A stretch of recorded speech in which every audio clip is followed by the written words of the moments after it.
Welcome everyone to Eastern Michigan University. As the second oldest public university in the state of Michigan, Eastern is an institution of opportunity where diversity is embraced and a global classroom experience that mirrors today's work world is celebrated.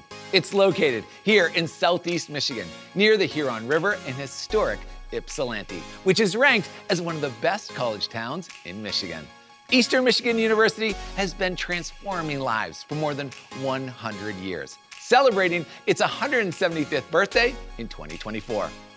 I'm your host, Alex Boylan, and over the next half hour, we're gonna travel around this beautiful, walkable, and tree-lined campus to meet 10 amazing students from different backgrounds and academic programs whose passions explain why EMU is a destination for students in Michigan, across the country, and from around the world. You will quickly see why students love this university and the impact it is having on their lives. Welcome to Eastern Michigan University. This is the College Tour.